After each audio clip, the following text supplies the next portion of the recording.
Hallelujah. Purihin ng Diyos. Magandang umaga sa bawat isa. Sa lahat ng mga kapatiran na nasa kanilang tahanan, patuloy tayong lumagay sa ating pagpupuri sa Panginoon sa umagang ito, sa ating pagsamba. Hallelujah.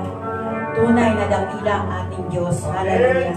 Hallelujah. Siya lamang ang dapat natin pagkatiwalaan. Hallelujah. Hallelujah. Hallelujah, Jesus. Oh, we glorify your name, Jesus. Hallelujah. Hallelujah. Hallelujah. Hallelujah. Hayaan mo nga po, Panginoon, na sambahin ka ng iyong mga anak sa Espiritu at sa katotohanan. Hallelujah. Ito ang nais mo sa amin, Panginoon, na patuloy ka namin sambahin. Patuloy ka namin itaas. Hallelujah. Hallelujah, Jesus. Hallelujah. Tunay nga, Panginoon, na hindi kami kayang hadlangan anumang sitwasyon, Panginoon. Hallelujah. Hallelujah. Patuloy ka namin aawitan. Patuloy ka namin sasambahin. Patuloy ka namin itataas, O Diyos. Hallelujah. Hallelujah. Hallelujah. Hallelujah. Sama-sama po natin sambahin ng Diyos sa umagang ito. Hallelujah.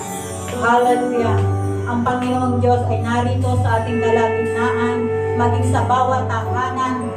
Hallelujah, ng mga nanonood at nakiisa sa gawain ito. Hallelujah, hallelujah. Purihin at dakilain ka, Panginoon. Hallelujah, hallelujah. Purihin ka, O Diyos. Tunay nga, Panginoon, na patuloy po kami nagtitiwala sa iyo, O Diyos. Ikaw ang aming lakas. Ikaw lamang, Panginoon. Hallelujah. Hallelujah, Jesus. Hallelujah. Hallelujah.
Ikaw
sandigan ko.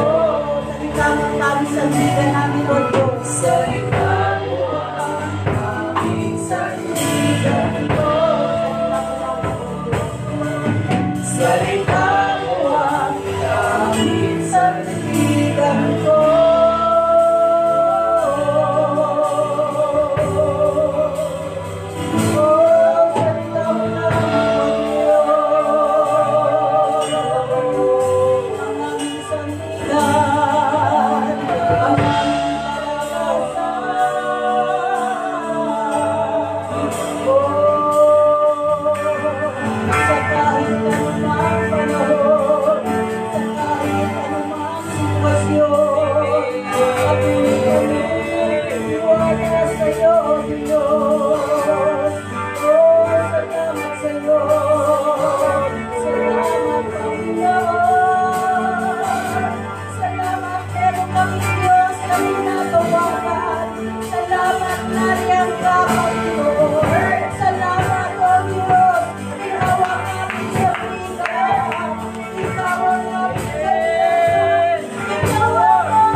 Sinamahan mo kami, ingatan mo kami, O Diyos.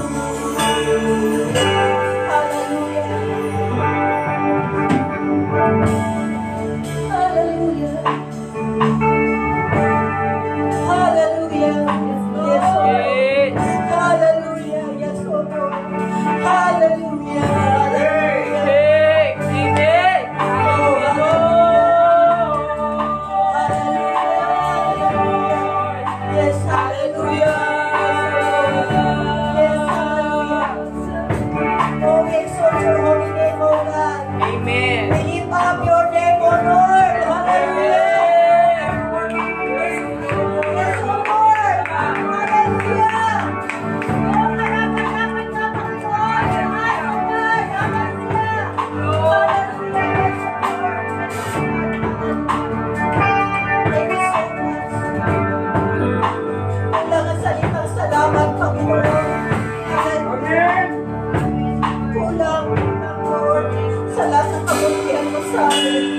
Kulang ang umagang ito, Panginoon, sa lahat ng kabutihan mo, sa bawat mga anak mo, Panginoon, sa umagang ito.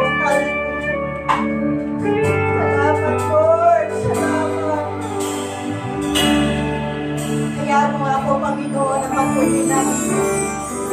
Ilapit sa iyo, O Diyos, ang banal na gawain ito. Tinataas ko namin sa lahat. Hayaan mo, O Diyos, na lumapit kami sa iyo. Magpakumbaba, humingi ng tawad, O Diyos. Sa lahat ng mga pagkukulang, sa lahat ng mga pagkakamali. Patawad, O Diyos. Patawad. Patawad. Patawarin mo bawat isa sa amin, Panginoon.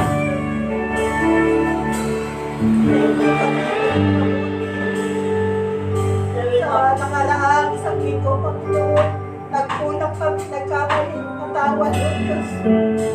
Alisin mo lahat ng mga hadlang, Panginoon, sa bawat puso natin sa umagang ito. Upang malaya ka makakilos sa aming mga puso, Panginoon. Hallelujah. Hallelujah, yes, O God. Pinagkakatiwala namin sa iyo ang gawain ito, Panginoon.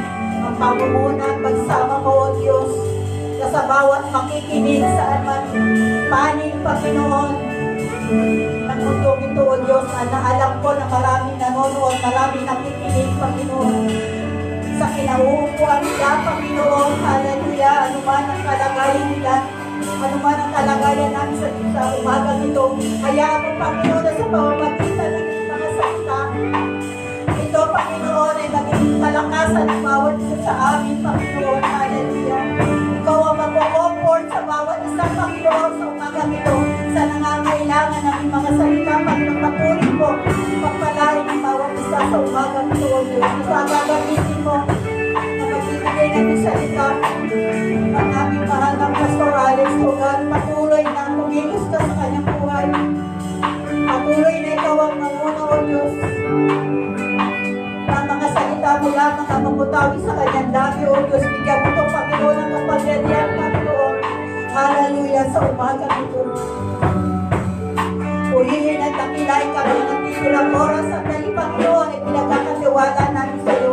Hayaan mo nga po, Panginoon, na makinig kami sa iyong mga salita at tanggapin ang aming mga puso sa umaga ito ng mga salita. Purihin at takilain ka sa iyo ang pamuli at pasasalamat, Panginoon, sa umaga ito. Sa pangalan ni Jesus. Amen and amen.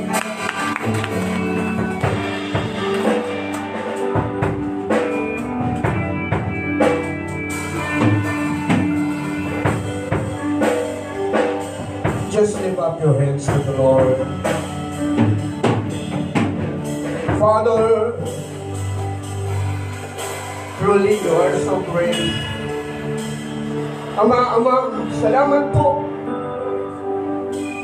for sending your Son Jesus for us to redeem us under the bondage of sin and that eternal life we have received from you. You are the one who created the heavens and the earth. The God who gives us breath from this very day to live for your glory. Thank you, Lord God, for your faithfulness. Your love and your word is enough for us. That in return we could acknowledge the very presence of the Lord in our lives. Sa araw-araw, Panginoong Diyos, ng aming buhay sa daigdig na ito, walang tanging nagbigay ng kagalakan kundi ikaw. And that joy is enough for us to pursue what is heavenly meaning, to pursue what is eternal view. You have stated that we need to set our affection on things, not on things on earth, but on things above. Lord, we thank you as we worship you in spirit and in truth. Narinig mo ang awitin, Panginoon, na kahit anoon ito. You are God, pray.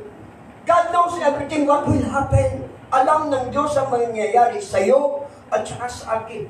So, they died in good old age. Ibig sabihin dito, yung buhay na ibinigay sa kanila ng Diyos ay hindi nila sinayang hanggang sa kanilang katandaan. Ano po? Bagay na maging halintulad, bagay na maging halimbawa sa buhay natin sa kasalukuyan. They remain faithful up to death, unto death. Sila ay naging tapat hanggang kamatayan.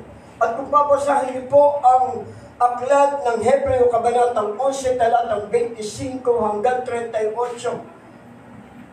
lahat ng mga bagay na hindi dapat mangyaring pagpaparusa hanggang kamatayan ay naranasan ng mga tao. The Bible character which I mentioned to you just a few minutes ago, lahat po sila'y nakaranas ng mga bagay na karumal-dumal na kamatayan, masaklap, masakit. Pero ang kamatayang iyon ay nagbigay ng kasiyahan sa Diyos hanggang katandaan, just because they walk, not only by faith, but they walk before God so very faithful. Palakpakan natin ang Panginoon dyan. Lumakad sila hanggang kamatayan na puno ng katapatan. Iyon po ang ating pong pag-aaralan ngayong umaga. Remain faithful. Reading the scripture,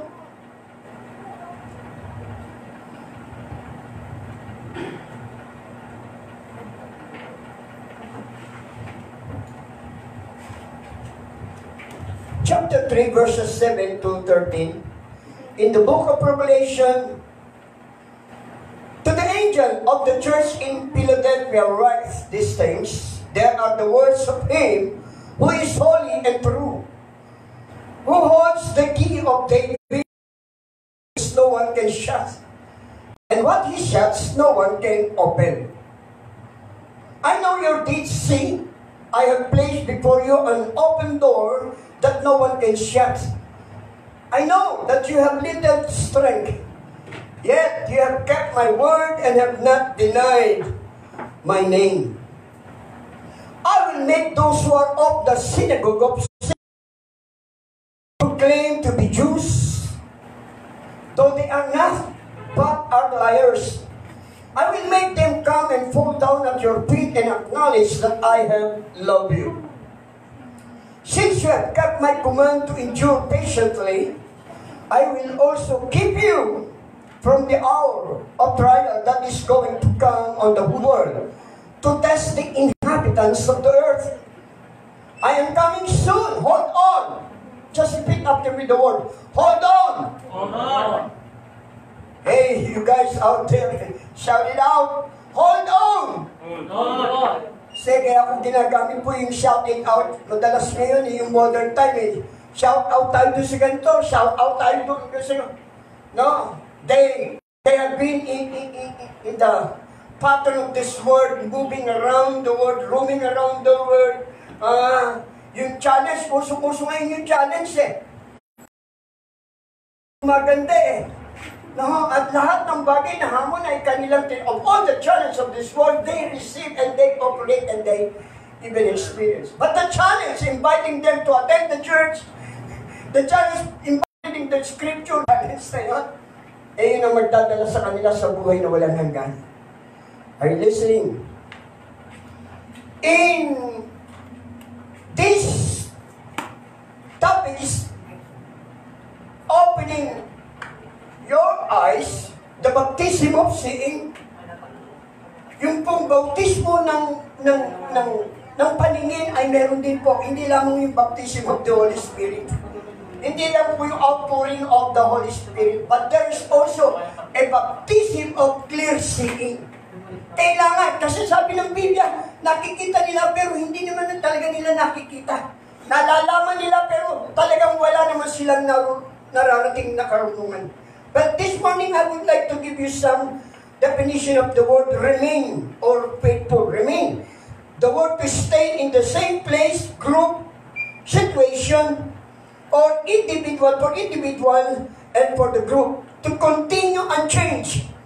No? The fact that nothing can be done. The final undivided part after the vision. That's the word remain. Ito po yung pinakahuling natitira. Tanging natitira pagkatapos mahati. That is the word remain. It is the unchanged. To continue unchanged. The final undivided part after the vision. Kaya pag may naghahati-hati ito lang ang natira sa iyo. And that's the good definition particular about the word. Faithful, firm, steadfast, unmovable, unshakable, complete confidence, a loyal follower or members. Loyal, giving with a strong assurance. In verse 7, chapter 3, the Philadelphian church is the missionary church continues up to the very present hour. Ito pong Philadelphia, iglesia sa Asia Minor, hanggang ngayon po, patuloy po silang nagmi-mission. I'm talking about in the spirit. Those missionaries and after mission work, sila po yung gumaganap at ito yung nasa iglesia ng Philadelphia in verse 7. To the fact that Christ has a total authority giving them to mission. and open doors entirely of the world that gives strength is not an indication of spiritual infirmity, but for in numbers and those who truly know the Lord who touch the world with the gospel. Kaya mahalaga po yung salita ng Diyos na bawat isa sa iyo at saka sa akin, sa ating lahat bilang mananampalataya, na mayroong angking. Sabihin niyo po, angking kaalaman. Tanging kaalaman. It's not only knowing the Bible, but living what we know. Are you listening? Living what you have read. Living what you have prayed. Yun po yun. Walang saysay yung maranasan mo ang kaalaman. Walang saysay yung marinig mo. Walang katuturan yung mga bagay na nalaman mo kung ito ay hindi mo na ipamumuhay. It's so easy to preach the gospel, but living to what you are preaching is so, and that is questionable. Now, in verse 9, when Christ will return personally for the entire of this earth, the church will be raptured up before the great tribulation in verse 10. Basahin natin ang verse 10. Naghahanda ang Diyos na ngayon ng kanyang mga alagad. Inihahanda ng Diyos ang kanyang kasintahan. God is preparing the saint, the bride of Christ, upon this coming rapture. But we're just only living in the signs. Only signs. Sabihin niyo po, only signs. It's not yet at the end. Hindi pa ito yung katapusan ng mundo, kundi ito'y palatandaan lamang ng kanyang muling pagbabalik. These are only signs of His coming. This is not yet at the end. The end particular stated in the Bible, kapag na ipangaral na ang salita ng Diyos sa buong kapuluan, yun ang palatandaan ng pagbabalik ng Diyos. So, I'm sure about this, na mayroong pang mga taong nilikha ang Diyos na mga nakatira kung saan-saan na hindi pa naaabot ng salita ng Diyos. So we still have time to prepare ourselves before God. But it's not to say, ang inihahanda ng tao ngayon, be sure that your house is covered not by the wealth of this world. Be sure your house is covered by the blood of Jesus. Amen. For you to remain faithful. For us to remain faithful. Hindi po, there's nothing wrong for you to experience abundant blessings from the Lord. Wala pong masama. Napakabuti ang anak ng Diyos ay pagpalain ng Panginoon. But all of these riches and wealth that God entrusted, that God bestowed to each and every children of God, there's nothing wrong. But I would like to stress this very important. What will happen if you have all the wealth of this world while your soul ay napahamak? Ano ang saysay ng mapasayo ang kayamanan ng sanlibutan kung ikapapahamak naman ng iyong kaluluwa? Ito yung kalalagayan po rito. Since you have kept my command to endure patiently. You know the word endure patiently? Napagtiisan. Hindi lang napagtiisan, napagtiisan. Ng buong pagtsatsaga ang hirap. And I will keep you from the hour of trial. Ilalayo kita sa panahon ng mayroon pang mabibigat na problema. Ako ang magliligtas sa iyo. Palakpakan natin ang Panginoon. So, kaligtasan ng tao, not of the vaccine that people are waiting for. No, people of God. I want you to be honest. Be not deceived. Maraming mga news ngayon na yung Illuminati, yung mayayaman, nag-usap-usap na daw yung mga philanthropists, binayaran na yung mga doktor, international hospitals, when they just deceive or whatever plans about this pandemic. Pinakamabuti maniwala tayo sa sinasabi ng Diyos. Pagka ito'y wala sa salita ng Panginoon, huwag niyo paniwalaan. Isa po yan. If this news have been heard for many times since the pandemic started, maniwala tayo sa sinasabi ng Diyos. Darating po ang mga bagay na paghihirap. I mean, it is the first 3.5 years tribulation. But not so great. But the first 3.5 years tribulation. Pag sinabi kong great, the last 3.5, wala na po tayo rito. Nasa piling na tayo ng Diyos. Amen. Yung pong magsasuffer, yung makararanas nakakaranas ng mga bagay na paghihirap na kawalan ng hanggan na hahanapin ng kamatayan pero hindi sila mamamatay. Sa lahat ng uri ng lugar, itaas, ibaba, sa lahat, kahit saan sila magpunta, alam po ng mga pamuno ng kadiliman kung saan sila kukunin. But I have a good news again. Wala na tayo rito. Kaya inihahanda lamang tayo ng Diyos sa ganitong kalalagayan. God is preparing the bride. At pagdating niya, wala na tayo rito. Salamat sa buhay na walang hanggan. The church will be raptured out before the great tribulation in verse 11.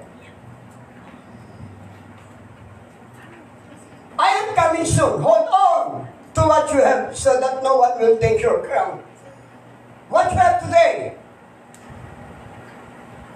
Ano ang meron ka ngayong umaga? Na pwede mong sabihin sa Diyos, ito, Panginoon, meron ako, pinakamahalaga to sa harapan mo. Tell me, people of God, if you're listening and watching again, redundantly speaking to you, repeated words, just to challenge and to give you spiritual awareness. Spiritual wake-up call. It's not, this word is not for you to judge or in the spirit of judgmental. But for us to be aware, magbantay po tayo ngayon. Itong panahon nito, hindi pagbabantay ng mga bagay na darating. Ang pagbabantayan po natin sa kanyang pagdating ay yung nakahanda ka. Sabi ng Diyos, I am coming soon. Darating ako. And hold on to what you have. Again, what you have today. What I have today. Anong meron ako sa kanyang pagbabalik? Ano ang meron ka na masasabi mo pag bumalik sa kasama ka? Be sure, aside of having eternal life, you are faithful when He comes. Be sure, when He comes, you are faithful. We are faithful. Tiyakin mo, na sa kanyang pagbabalik ay matagpo ang kanyang puno ng katapatan. You see the passage in the book of Matthew, chapter 25, 20, 21, something.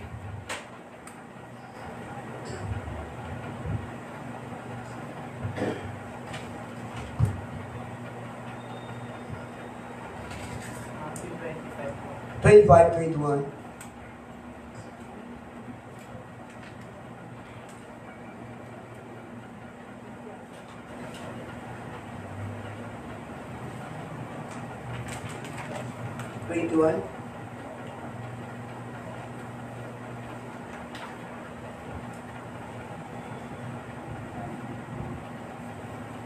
No, later. Balik tayo sa chapter 3, verse 7. Revelation.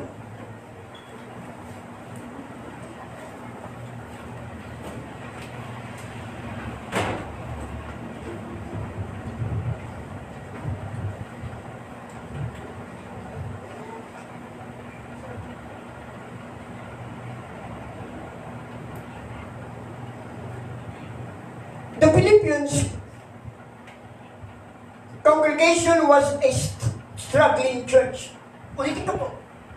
Yung iglesia sa Philadelphia ay isang iglesia na nasa puno ng kasigalutan, kaguluhan. At yung kanila pong katapatan ay dapat lumabas sa gitna ng kagulimihanan. Dapat makita sa isang mananampalataya. At yun ang ipinakita ng mga Kristiyano sa aklat ng Revelation chapter 3 na sa gitna ng gusot, pangyayari, ayaw at hindi inaasahan sa isang iglap kaiba na ang daigdig. Ipinakita ng mananampalataya sa iglesia ng Philadelphia na sila ay kailangan matagpo ang tapat pa rin kahit na ano ang kalalagayan. And this is what we have sung a minute later. Ako'y magtitiwala sa Diyos kahit na ano ang sitwasyon, kahit na ano ang panahon sa kasalukuyan. Ako ay magtitiwala sa Diyos. Nagtitiwala ka pa sa Diyos, palapakan mo ang Panginoon dyan. They did not need correction. They need encouragement and hope. Sa mga oras at panahon na ating nararanasan, people of God, I want you to listen good and listen well. Hindi ito ang panahon ng sisihan. Hindi ito ang panahon ng pagtatalo. Hindi ito ang panahon ng pagtutuwid lamang. Kundi ito ang panahon upang maipahayag natin sa tao. The people around this world is to encourage as their Lord and Savior. Ang tao sa kapaligiran ay nangangailangan hindi po ng pagtutuwid, kung hindi ng pagpapalakas na habang may panahon sila may pag-asang makabalik sa piling ng Panginoon. That is the word of encouragement and to give hope people around. People are in need of not only correction. Ang masakit sa panahon ito ay puro pagtutuwid, puro pagtutuwid. Wala namang masama po kung tayo tinutuwid ng Diyos. Pero kung ang tao manggagaling ng pagtutuwid sa kapwa-tao, you are just wasting your time, people of God. The only one who can give us righteous before God is no other than Jesus Christ of Nazareth. In verse 7, Christ wanted these persecuted believers to know just who it was who had saved them. Ipinakikita po doon sa talatang 7, aklat ng 3 ng pahayag. Kaya po sila nagmimisyon, kaya sila nangangaral upang ipaalam sa tao, sino lang talaga ang may kapangyarihang magligtas, tumulong, magpagaling, gumawa ng himala sa kasalukuyan. Ito yung sinasabi ng Iglesia ng Philadelphia. Isa lang, ang Diyos lang ang magpapalaya sa atin sa mga kaganapan ng daigdig. Palakpakan natin ang Panginoon. It's only God. It's not the vaccine that people are waiting for. Matagal na po yung injection ng vaccine. Maraming controversial po yan. But the word is stated there is no such single controversy. And just Jesus is the only answer about this pandemic. Let's give her a praise to the Lord. People of God, your past, my past. Quoting this passage from my dear Bishop Charlie Leganson. Your past, my past, is already settled. Yung kahapon mo, kahapon ko at ang nakalipas, tinapusan ng Diyos sa krus ng Kalbaryo. Your past is already settled. You have been forgiven and you have been adopted in the family of God. Your past is already settled. Secondly, your present is already covered by the precious blood of Jesus. Palapakan natin ang Panginoon. Your presence is already covered by the precious blood of Jesus. Yung sa kasalukuyang kalalagayan po natin, be not dismayed, be not afraid, be of good courage. Your presence, my presence is already covered by the precious blood. And those souls who are covered by the precious blood of Jesus, I tell you, you are secured in the future. Settled in the past, covered in the present, secure in the future. Palapakan natin ang Panginoon. Hallelujah! Hallelujah! So imagine ang nakalipas. Natapos na ng Diyos. Tapos na yan. Huwag mo nang pag-usapan yan. Ang hirap sa kapanahon ng ngayon. Yung nangyari ngayon, inuungkat pa. Yung po pinag-uusapan. No? Tapos na ho yan eh. Hinuli yung presidente ng ganito, hinuli yung presidente ng ganito, inilagay yung heinous crime, inilagay na naman ng death. Tapos na po yan. Everything is settled by the precious blood. In the past and in the present, you and me are covered by the precious blood. And the future is already secured. Yung bukas, Diyos ang may hawak, palapakan natin ng Panginoon. The nature of the Philippians' persecution. 1, it does not seem that pagans had much to do with their trouble. Instead, yung hostile Jews were being used by Satan to discourage these Gentile believers. Yung pong talatang siyam, basahin po natin.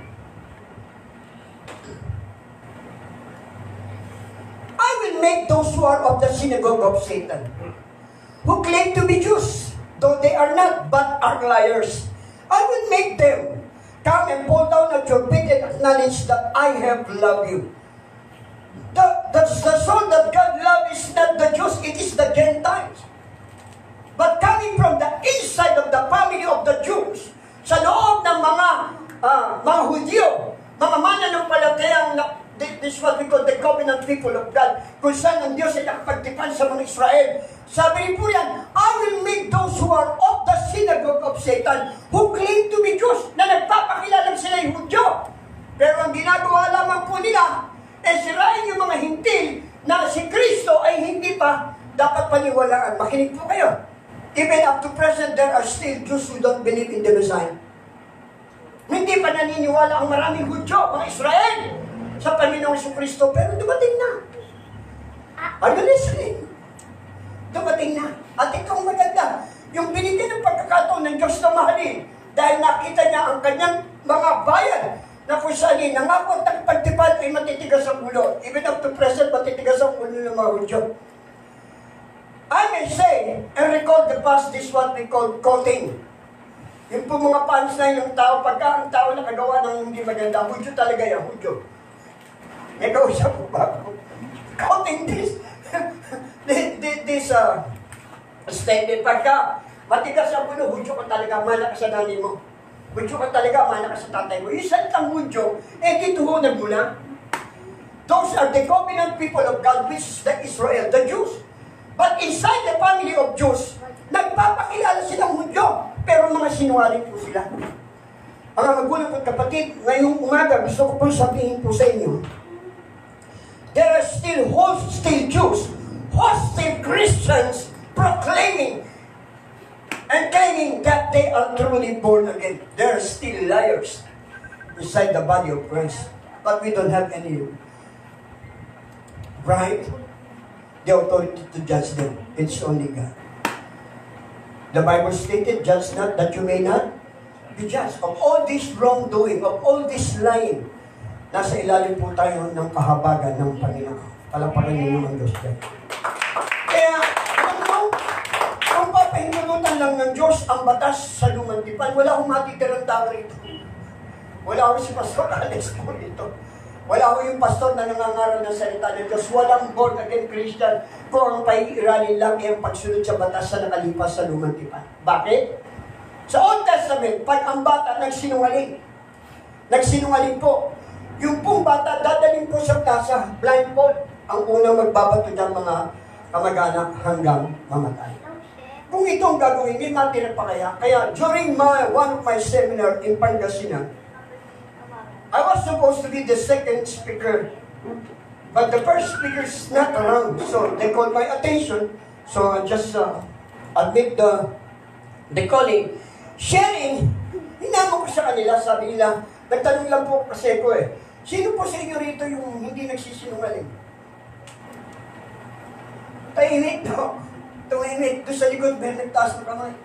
Pastor, sinungaling ka! Bluntly speaking, hindi para ipahiya. Kung sinasabi mo sa aklat ng Santiago, hindi ka nagkakasala, sinasabi mo na sinungaling ang Diyos. Ang pagsisinungaling ba'y kasalanan? May kausap po ba ako? Kaya kinausap ko po yung right after the seminars, I talked to him personal. This is my personal condition. What I preach, the preaching of the righteousness. Now, it's up to you. Kaya lang, dapat ko ipaalam sa iyo, kung ang tao, makinig po kayo, actually, it's not direct lying. Kung sinasabi mo na hindi ka nagkakasala, sinasabi mo ang Diyos ay sinungaling. God is a liar. Kung sinasabi mo hindi ka nagkakasala, at kung nagkakasala ka, may kausap mo ba ako? At hindi mo inamin, di pagsisinungaling. May kausap mo ba ako? That's the bottom line. Now, in verse 8, Christ assured no one can shut the door to kingdom that He opens. Though they have been weakened attack of their enemies. Makinig po kayo rito. Sa kabila na sila po ay pinupulaan, sinisiraan, handang wasapin at patayin, nananatili pa rin po sila. Tingnan niyo po yung sabi ng verse 8. I know your deeds, see, I have placed before you an open door that no one can shut. I know that you have little strength. Alam ko, not exactly mahina. They have received Jesus Christ, the only means of salvation and entrance to the kingdom of God. Though they have been weakened attack of their enemies, yun po ang ibig sabihin dito. Sa kabila na sila po ay inaatake, sinisiraan, winawasak, handang patayin at mawala sa daigdig na ito, alam ng Diyos na mahina pa rin ang kalalagayan mo. But you have strength from me. Palakpakan natin ng Panginoon dito. I know you have little strength. We need to admit that. Dumarating ang panahon na talagang kinukulang tayo ng lakas. At walang ibang tanging lakas na pwede natin pagkunan upang tayo makabalik sa Diyos, kundi ang kalakasan na nanggagaling sa Diyos. Are you listening? Though our strength comes from the Lord,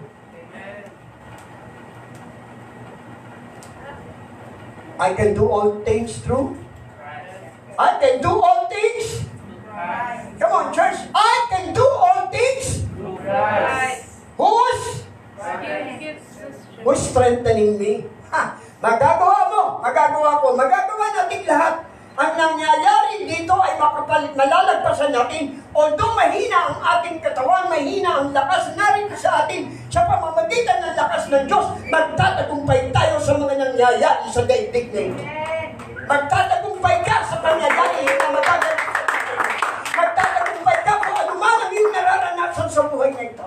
Magtatagumpay ang iyong pamilya, magtatagumpay ang iyong hanap buhay, magtatagumpay ang iyong negosyo, magtatagumpay ang iyong kalusugan, sapagkat may Diyos na magpapalakas sa panahon na hindi natin kaya.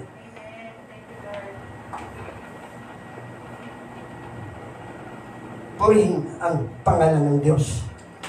They had grown weary, but the Lord promised their Jewish persecutors would humbly admit Christ's acceptance of them in the end.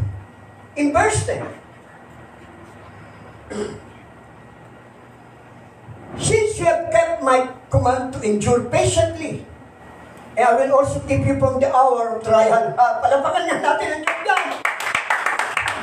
If you're watching, if you're reading this scripture, since you have kept my command to endure patiently, sa kadahilan ng sinunod mo ang aking mga pangako at salita na buong pagtitiis, hirap, I will also keep you from the hour of trial. Ano ba trial na hindi kayang bigyan ng solusyon ng Diyos? Hallelujah! Ano ba pagsubok? Stated in John 16:33, in this world, the world that we are living now, ang daigdig na ako saan dito tayo nakatira pansamantala. Hindi ito ang tahanan natin. We are heavenly citizens. Tayo ay mamamayan ng panlangit. Pero sa tiyak na kalalagay ang pisikal, narito pa tayo sa daigdig. Kaya kung ikaw ay mamamayan ng panlangit, kahit nasa lupa, parang nasa langit na rin. Are you listening? Kasi yung iba mamamayan nga ng panlangit, habang nakitira sa lupa, ang mukha parang lupa. Hindi maipinta. Mamamayang panlangit, yung kaganapan nakikita ng Diyos. But I will keep you from the hour of trial that is going to come on the whole. That means to say, sa panahon na darating sa iyong pagsubok, maski ang daigdig na may pagsubok na yun, ililigtas tayo ng Panginoon. Ililigtas ka ng Diyos. Ililigtas ng Panginoon ang bansa. Ililigtas ng Diyos ang buong mundo. Dahil, bakit? The whole world tests the inhabitants of the earth. Kaya yung ilalagay po ng Diyos sa bagong langit at bagong lupa, mga tapat. Are you listening? Those who will inhabit the inheritance of this place, who inhabit the place that God promised to us, is all but faithful Christian. Repeat after me the word, faithful Christian. Faithful Christian. Opo. Yun po ang sinasabi ng banal na kasulatan sa aklat ng 25. Subaybayan niyo po ako, babalik tayo doon. 21.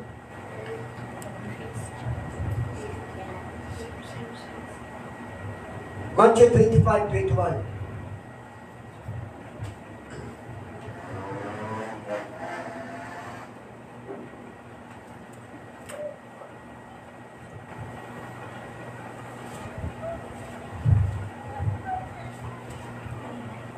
At the time, the kingdom of heaven will be like 10 virgins. 25:21, sir. Tama ba? Baka nahugulit ako. Iba yung sa aking passage. The Lord said unto him, well done, thou good and faithful servant. Enter thou into the joy of the Lord.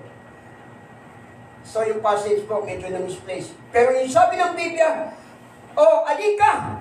Tapat na alipin, pumasok ka at ikaw ay bibigyan ng kasiya. Taas nga mga tapat na alipin ng Diyos. Taas nga mga, are you listening? Are you watching? Wini-welcome ng Diyos ang mga tapat sa langit at bibigyan niya ng tiyak na kapahinahan. Palapakan natin ang Diyos na. The Philippians remain faithful, keeping the Lord's commandment. He will reward them by sparing them in the horror of the end time. Makinig po kayo. Yung first 3.5 years, what is happening is only the signs of the end time. Ulitin ko. Yung nangyayari po ngayon, hindi pa katapusan ng daigdig. Mga ito'y sinyales, palatandaan ng pagbabalik ng Diyos. Pagbalik ng Panginoon, ikaw at ako, in the twinkling of an eye, aagawin ng Diyos at sasalubungin tayo ng Diyos sa lapat. Yung mga patay sa maraming panahon bubuhayin ng Diyos, kaling sabay ay magkikita-kita tayo sa lapat ng Diyos. Then, it is not an event of waiting of days and hours, kundi pagkatapos agawin ng Diyos, ang mga mananampalataya, buhay na naniniwala kay Kristo, unang bubuhayin. And together, who those are still alive, Christian born again, who is now fellowshipping in the different churches, sabay-sabay po tayo sa alapaap. Pagdating po doon sa alapaap, may mangyayari na sa daigdig. Yun po yung first 3.5 years. Doon ang mamamahala na ang mga antikristo at ang mga bulaang propeta. Pero hindi tayo pararanasin ng Diyos paghihirap. Sapagkat ang matagpuan niyang tapat ay aagawin niya sa isang batak. Napakan niyo ang Panginoon niya. Yes, for a while we are weary, believers. But hold on tightly to our faith. Just a little longer, for Christ's coming will be very soon. In verse 11.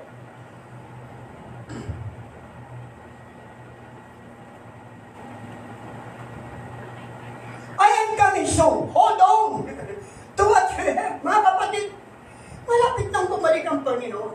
Wala tayong gagawin kundi sundin ang kanyang kalooban, tamasahin ang kanyang mga pangako, mabuhay sa kasaganaan, mabuhay sa kabutihan, mabuhay sa kaligayahan, mabuhay sa kapayapaan. Yun lang ang ating gagawin. Pagbabalik ng Diyos, we are out of trouble anymore. Wala na tayo sa kabigatan ng buhay sapagkat pinawi na ng Diyos ang nakalipas. Your past, my past is already settled. Amen. My present and your present is already covered. And the future is already secured. Let's give honor praise to the Lord. He will reward those who overcome, making them pillars of God's spiritual temple, where His presence will dwell for eternity. Verse 12.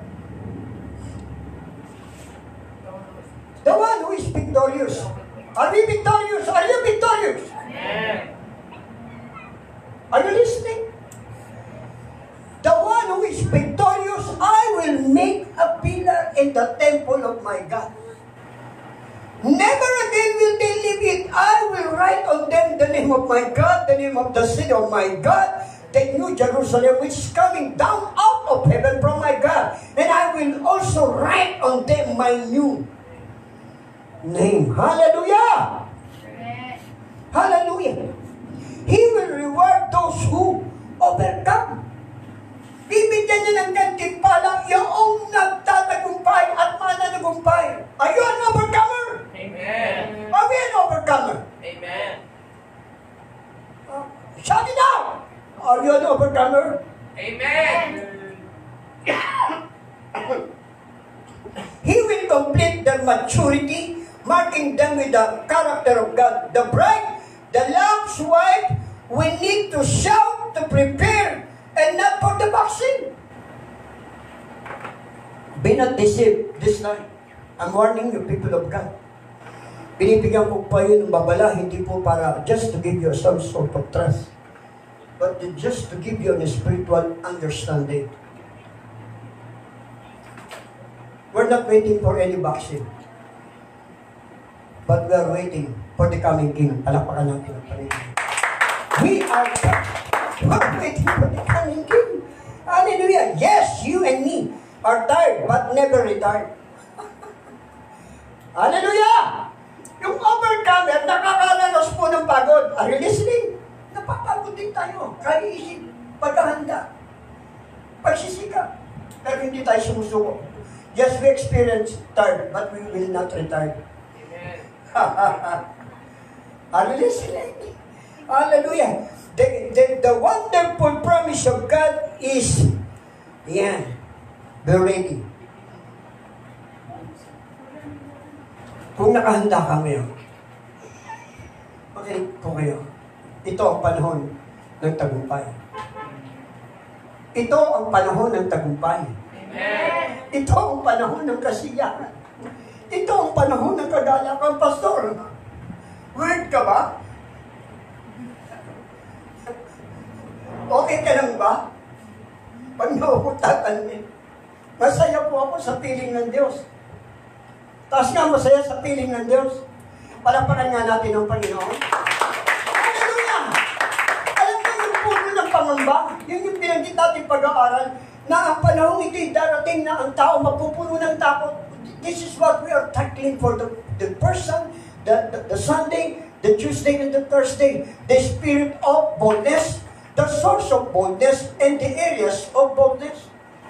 Yan po yung mga aral. Yung pinagkukunan ng upang ang isang Kristiyano maging matapang, paraan at saan kukuha ng mga bagay para tumapang, at saan kukuha ng pundasyon para maging matapang. Ito ngayon, ang kailangan ng Diyos ngayon ay tumayo ka bilang anak ng Diyos. Lahat ng anak ng Diyos hindi mapapahamak. Lahat ng anak ng Diyos pagtatagumpay ng Panginoon. Lahat ng anak ng Diyos magiging victorious. And I declare and I proclaim, you and I will be victorious when He comes. Oh, let's give a hand of praise for that. Ay, lahat ay tumayo. Hallelujah. Remain faithful. As we remain faithful, just as we give time for our Lord's Supper, may the Lord bless you, Father.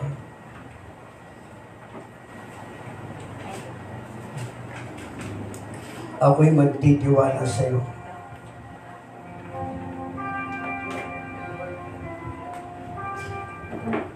If you have your home, this element,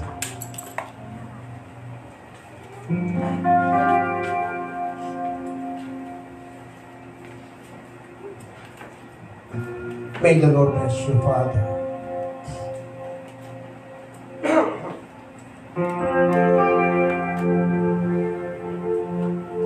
Yarong magkasakali.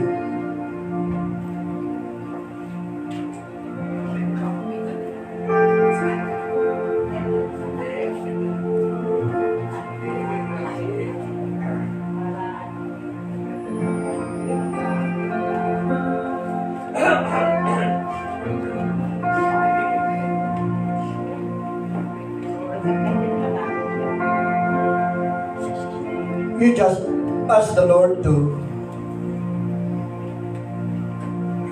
be forgiven this very day. Patawarin tayo ng Diyos sa lahat ng ating pagkukulang, pagkakasala, sinabi, laman ng isip at puso.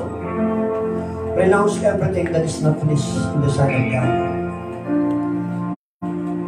Panginoon, maraming salamat sa umagang ito. Muli kami ay daranas po ng banal na hapunan sapagkat ito naman ang iyong pinag-uutos. Yarang ako sa da. Let's sing the song, O Ramakasami.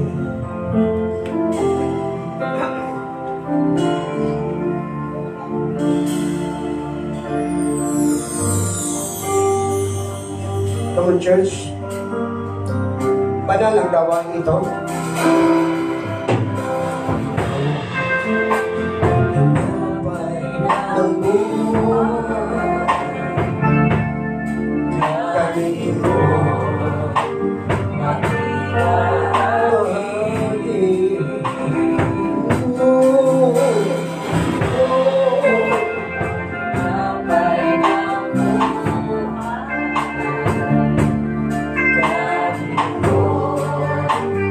Sing it with love.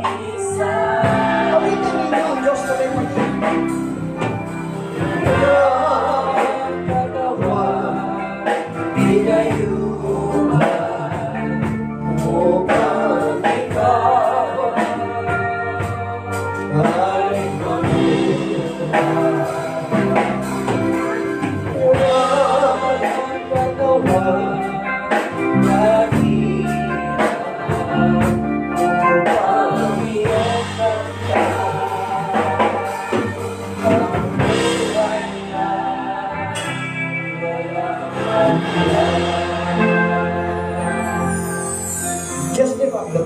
For I have received of the Lord that which also I delivered.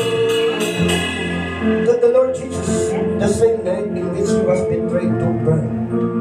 And when he had given thanks, he broke it and said, "Take it, this is my body which is broken for you. This do in remembrance of me." Ama, inaalala po namin ang kapatawaran ng aming buhay sa iyong harapan sa pamamagitan ng kamatayan ng Panginoong Kristo. And thank you, God, for accepting us as one of the family of God because of the righteousness of the Lord Jesus Christ at the cross of Calvary. Salamat po sa lahat ng mga nasa panig ng karamdaman aming itinutulog sa iyo na ibangon mo sila. Sa mga mahal at kamag-anak, kilala, kapatiran, iwas sa pamamagitan ng tinapay na ito na sinisimbolo ng iyong katawan na nagkaroon ng lata at sugat, at dahil sa lata at sugat na yan, sila ay na gumaling. And let the healing flow right now. Let the healing flow right now. In Jesus' mighty name. Body, soul, and spirit, let the healing flow. Healing flow. And we thank you, Father, in Jesus' name. Amen.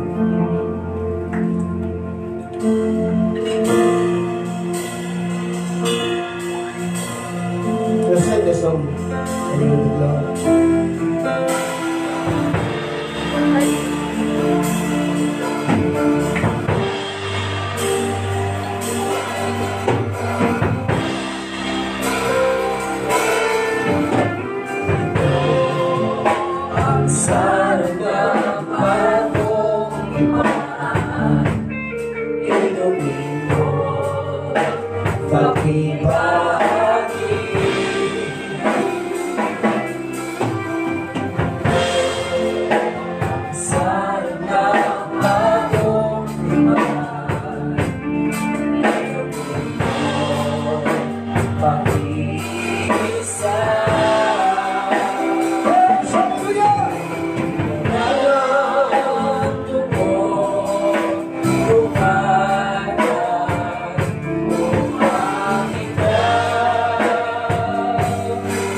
Saying, "This cup is the New Testament, my blood. This do ye as oft as you drink it in remembrance of me." Panginoon, muli sa iyong harapan ay sinasaliksik po namin ang aming buhay at kung anuman karumihan at kasalanan na aming nagawa sa nakalipas na araw at sandali at oras at panahon.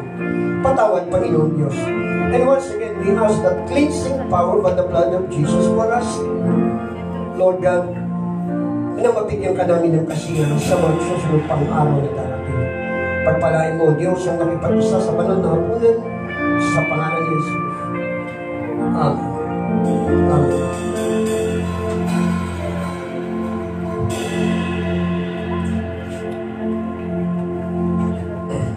Tayo po'y manalangin sa Diyos.